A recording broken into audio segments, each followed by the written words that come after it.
Querida Julieta, mientras los tiempos me lo permitan, te voy a seguir diciendo Julieta Ramírez, y si te parece, ya cuando recibas la constancia, senadora Julieta Ramírez. ¿Cómo te va, Julieta? Te envío un fuerte abrazo. Muchas gracias, Manuel, amiga en mi Julieta, amiga, compañera, como ustedes gusten. Aquí al cabo estamos por encargos, no por cargos, y lo importante es la oportunidad que nos dan de servirle a la gente, al pueblo y por supuesto al movimiento. Estamos contentas y contentos acá en Baja California porque nuevamente te presumo que Baja California por cuarta ocasión consecutiva Morena se llevó el carro completo en todas las candidaturas. Aquí se ganó todo para Morena. El pueblo votó absolutamente todo, nos dio la confianza en las diputaciones locales, en los ayuntamientos, en todos los ayuntamientos.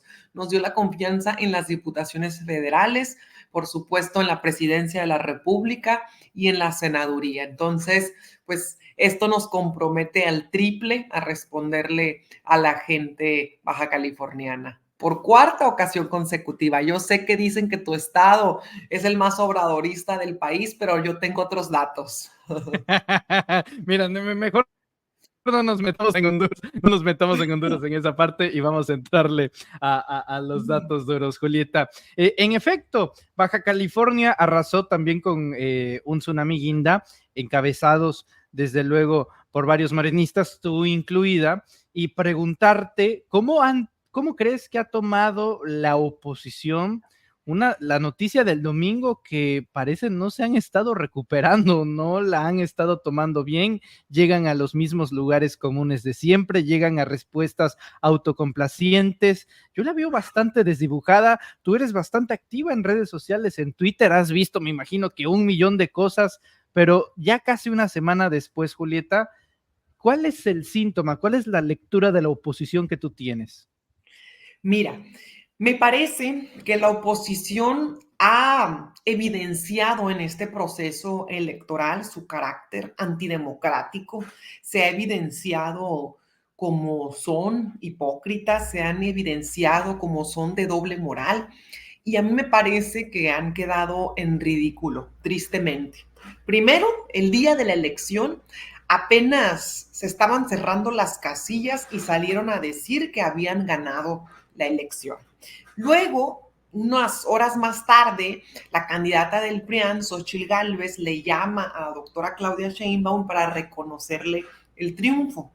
Y hasta ahí estábamos, pues todo bien, parecía que la concordia había triunfado. Sin embargo, el lunes los levantamos en la mañana con la sorpresa de que siempre no estaban de acuerdo y que iban incluso a impugnar el resultado, que porque se les hacía muy raro que Morena había ganado mayoritariamente y abrumadoramente la elección. Después solicitaron abrir el 100% de los paquetes electorales y resultó pues que les salió el tiro por la culata porque incluso en este proceso donde nosotros dijimos, adelante, si quieren abrir los paquetes electorales, ábranlos, el que nada debe, nada teme. Y nosotros fuimos los primeros en decir, por supuesto que los abran, porque por supuesto habrá que recordar que este proceso del voto por voto, casilla por casilla, pues muy probablemente la oposición ahora se quiera apropiar de esa consigna popular, pero recordemos que fue gracias o fue por culpa de un proceso electoral fraudulento en el 2006, cuando el porcentaje de diferencia entre el primero y segundo lugar era de 0.56, de 0.56, no de 30 puntos como estamos hablando ahora. Bueno, nosotros dijimos, adelante, abran los paquetes. Aquí lo importante es que haya certeza de la elección y que todos queremos contentos. Pero finalmente le sale un poco el tiro por la culata porque en este proceso del reconteo de votos, la doctora Claudia alcanzó a recuperar 2,5 millones de votos. Es decir, se abren los paquetes, se empieza a revisar casilla por casilla y casualmente recuperamos votos en lugar de perderlos. Entonces, todavía se sumó 1% más a la diferencia que ya se tenía.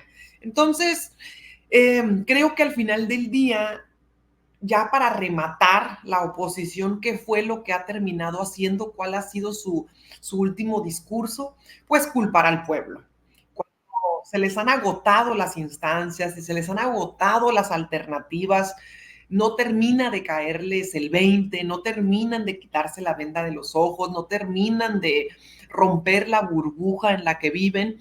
Y la última alternativa que tienen, en lugar de ver al espejo y darse cuenta de quiénes son los culpables del fracaso, pues culpan al pueblo de México y como no se dan cuenta, que no entienden, los tachan de ignorantes.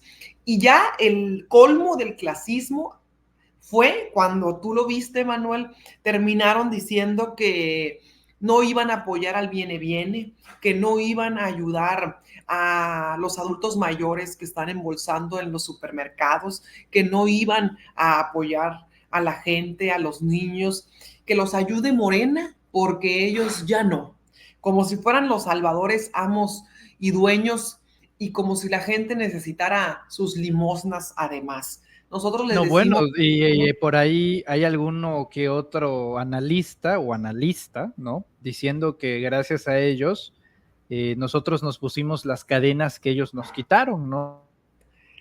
Sí, que nos quitaron, como cuando nos quitaron las cadenas, en el 2018 o cuando nos quitaron las... Es que esa parte lo que no queda claro. Y aquí quiero aprovechar para invitar a la gente a que lea el artículo que escribió Vide Ríos, porque es muy interesante, justamente sobre ese comentario que hizo Denise Dresser sobre las famosas cadenas.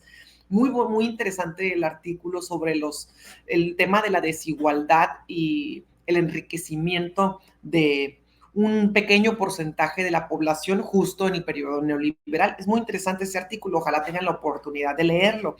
Y bueno, en fin, no han entendido nada, terminan culpando a la propia gente, a sus propios electores, y se ha visto mucho también en lo local. Hace unos días, iba yo saliendo de una entrevista acá en mi municipio, termino una servidora de entrevistarme con un medio de comunicación y llega un ex candidato de oposición y finalmente lo que dijo en la entrevista fue que la gente tenía la culpa, justo como vimos tipo Denise Dresser volumen 2. Y bueno, yo pienso que finalmente, como cereza del pastel, el PRD pierde el registro. Así es la democracia, la gente pone y la gente quita, y a mí me da muchísimo gusto saber que estamos en un país con un pueblo sumamente avispado, con un pueblo sumamente consciente, que además refrendó la cuarta transformación con todavía mayor margen, mayor amplitud de triunfo en comparación al 2018. De verdad que son tiempos increíbles Sí. lo que estamos viviendo. Justamente eso te iba a decir, ya la democracia se cobró a sus primeras víctimas, en este caso al Así PRD, es. y en vez de estar pensando qué deberíamos de hacer para no acabar con el PRD, fíjate cómo es curioso cómo da vueltas la vida, Julieta. Si uno revisa, por ejemplo, en tu caso, tu trayectoria política, pues siempre has tenido adversarios sumamente poderosos. Lorenzo Córdoba en su momento cuando eras representante de Morena ante el INE, y hoy dónde está, pues como colaborador sumiso y subordinado de Roberto Madrazo y Carlos Loret de Mola en Latinos. También te tocó enfrentar en su momento a Alejandro Moreno Cárdenas, presidente del PRI, y ahora dónde está. De hecho, es justo nuestra editorial del día de hoy.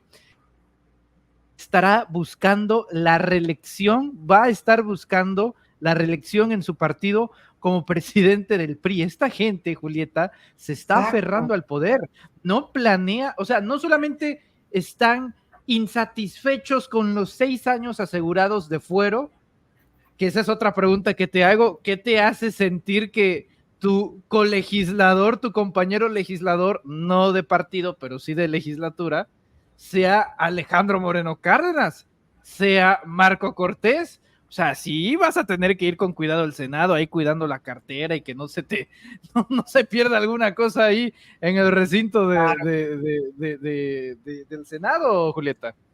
Sí, se va a poner muy interesante el Senado, porque parece que va a haber una especie de bandos, un, pues, unos senadores y senadoras electos por la vía democrática que llegan por la vía morenista de mayoría relativa, que llegan pues, por el triunfo que nos brinda la gente, el pueblo de México, y prácticamente las y los senadores del PAN, las fichitas, que llegan por la vía plurinominal, que son una especie de entre delincuentes, eh, tienen un pasado bastante turbio, han sido señalados con enriquecimiento ilícito, personajes que no son ni admitidos en sus propios partidos políticos, personajes a los que se les identifica con adjetivos como la traición, la hipocresía. Entonces, va a ser un Senado interesante. Espero que eso no se traduzca en un bajo nivel de debate porque después resulta que, que se traduce en, pues en muy poco nivel de discusión. Esperemos que ese no sea el caso, que sea por el contrario. Y quiero destacar pues que esos personajes que llegan por esas vías plurinominales como un Beltrones, como Lili Telles, que el pueblo no los eligió, pero que van en doble vía, entonces queramos o no queramos, van a llegar por la vía plurinominal al Senado de la República, pues están haciendo la repetición de las prácticas a las que justamente pues perjudican la actividad política y denigran, poco dignifican esta parte tan bonita que es la política. Y esto es también un resultado que se ve inmediatamente en las urnas. Ayer veía yo estos datos y son muy poderosos. Morena, a diferencia del 2018, tiene más votos en esta elección. El PAN perdió votos, el PRI pierde votos en esta elección, el PT gana votos en esta elección. Ah, mira, justo lo tienes ahí, yo lo tengo aquí en mi teléfono. El PRD pierde votos, incluso pierde el registro. Entonces, los datos en esta elección en particular son clarísimos. Vemos que la alianza PAN-PRI-PRD pues está por los suelos y que justamente pierde votos y no conservan, no ganan ningún estado, conservan algún estado como, pues como Guanajuato, pudiéramos decir, pero no ganan absolutamente nada, nada nuevo. Entonces, pues esto debería evidenciar una triste oposición y no lo decimos ni ya con el interés de seguir denostando el proceso electoral a su, pues en su actuar, sino que este país también necesita una oposición responsable, una oposición que quiera contribuir a este país, que ayude en las reformas, que se una a arrastrar el lápiz, no que se niegue absolutamente a todo como se identificó la oposición los últimos 6 años. Esperemos. Digo, no meto las manos al fuego por ninguno de ellos, pero ojalá los ilumine a alguien ahí y que realmente reconsideren, recapaciten y piensen, porque una oposición de este nivel no le ayuda en nada al país. No, nos queda perfectamente claro y creo que en este caso, incluso si se posicionan en contra, pues de poco va a servir considerando que ustedes van a tener la mayoría calificada. Bajo ese sentido, Julieta, lo que va a valer mucho son los debates en el Senado, la guerra de la posverdad y la guerra mediática, la guerra de las narrativas, en donde principalmente gente como tú va a tener la responsabilidad de decirle a la población por qué sí se deben de pasar ciertas iniciativas. Bajo ese sentido, Julieta, y en el entendido que te va a tocar debatir con gente, ya lo decíamos, Alito Moreno, Marco Cortés, Manuel Fabio Beltrones, Lili Telles y demás, preguntarte cuál va a ser el trato, porque yo recuerdo que en algún momento tú nos decías en una entrevista, pues a los panistas, la verdad que ni a los buenos días. Preguntarte si va a seguir esa filosofía en los siguientes 6 años en el Senado, va a ser guerra sin cuartel argumentativo. ¿Cómo consideras tú que se debe de llevar la argumentación por parte de Morena los siguientes 6 años en el Senado? En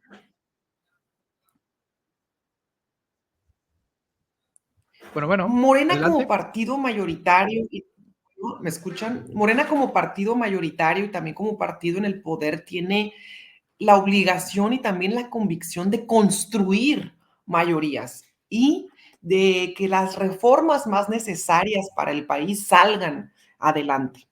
¿Cuál es el escenario actual? Después del proceso electoral, bueno, los resultados son magníficos. Tenemos mayoría calificada en la Cámara de Diputados, excelente. En la Cámara de Senadores tenemos la mayoría absoluta, es decir, la mitad más uno, pero nos quedamos a escasos senadores de tener la mayoría calificada. Ahí vamos a tener que hacer un esfuerzo extraordinario para que podamos tener la mayoría calificada. Habrá que ver cómo se logran conciliar las fuerzas políticas de manera que esto se traduzca en un beneficio de reformas para la gente. Esto es muy importante. Ahí sí que tampoco, cuando se es responsable de que las reformas salgan adelante, pues no podemos cruzarnos de brazos y creer que por revanchismo absolutamente o por venganza nada salga adelante porque estaríamos perjudicando a la gente. Hay que construir la mayoría calificada si es que deseamos la reforma al Poder Judicial, las reformas de pensiones, las reformas al salario mínimo. Todavía tenemos ahí bastantes pendientes.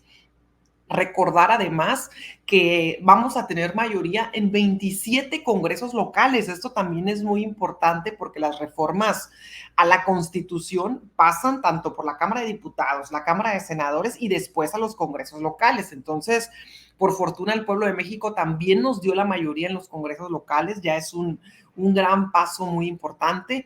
Y bueno, estamos de manteles largos porque la doctora Claudia se convierte la persona en ostentar el cargo al poder legislativo como presidenta de la República con más números en la historia de nuestro país, con más votos, con casi el 60% de la votación y rebasando con 20 millones de votos al segundo lugar. Es que lo que sucede en esta elección fue increíble. Lo comenté también en otra entrevista que tuve durante esta semana, el sentimiento de esta elección a comparación del sentimiento del 2018 tiene particularidades, diferencias. En el 2018, ¿cuál era la sensación social? Bueno, de mucho hartazgo, de mucho enojo con los partidos, con PAN, PRI, PRD, de mucha corrupción, queríamos un cambio y teníamos toda nuestra confianza depositada en Andrés Manuel López Obrador y en Morena. La gente salió a votar con una sensación de esperanza, necesidad de cambio y también de un rechazo rotundo al PAN, al PRI. ¿Qué pasa ahora en este 2024? Bueno, en primer lugar, se ven los resultados, es tangible los resultados después de 6 años ya casi del presidente Andrés Manuel López Obrador. Lo quieren muchísimo al presidente, la doctora Claudia tiene una aceptación impresionante. La emoción de tener a una primera presidenta de la República también jugó un importante papel en esta elección y también es la confirmación, una especie de referéndum, una ratificación de que continúe un modelo de gobierno humanista. A diferencia del 2018, donde la gente se guiaba por la sensación del enojo del pasado, ahora es el sentimiento del amor, es el sentimiento de la felicidad y la alegría de que vamos por buen camino y que hemos logrado que a México y al pueblo de México se recupere nuestra dignidad como país y como nación. Me parece a mí asombroso los tiempos grandiosos que estamos viviendo actualmente y realmente me siento honrada y me siento muy orgullosa y con mucha gratitud de poder ser parte de este momento histórico y tanto personas como tú que llevan ya años dando la información a nuestra gente y tú has visto el cariño que te tienen a lo largo y ancho del país y decía Fidel que no hay nada, no hay mayor privilegio que ser joven y tener por delante una gran tarea. Entonces, pues termina esta campaña tan intensa que nos tenía, no te miento, cansados y muy físicamente. Fue una campaña muy demandante, 90 días, pero en cuanto termina la campaña y ves los resultados, creo que todos en el país nos recargamos de pilas, de ánimo y de emoción por seguir trabajando al servicio de la patria y, por supuesto, al servicio del pueblo de México. En verdad, lo que pasó el 2 de junio es increíble. México seguirá siendo un caso de estudio a nivel mundial. Estimada Julieta, yo te agradezco mucho, muchísimo que nos hayas regalado estos minutos para la audiencia de Reporteros MX. Esperamos el 1 de septiembre, ya cuando estén tomando protesta todos ustedes, verte en acción dentro de poco. Seguramente será muy pronto y ojalá los siguientes 6 años que le deparen a este país sigas pudiendo compartir tus comentarios, tus análisis, ya en ese entonces como senadora de la República, también con la audiencia de Reporteros MX. Julieta, te agradezco mucho y te pido por Muchas favor gracias. que nos compartas tus redes sociales para estar al pendiente de tu cobertura legislativa. Claro que sí, muchísimas gracias. Me pueden encontrar como Julieta Ramírez en todas las redes, Facebook, Twitter, Instagram, TikTok, en todas. Ahí estamos a sus órdenes para servirles y agradecerles a todo el equipo de reporteros por su cariño, su confianza, por su apertura. Están haciendo un excelente trabajo. Aquí y en todos los rincones del país los queremos muchísimo. Un abrazo.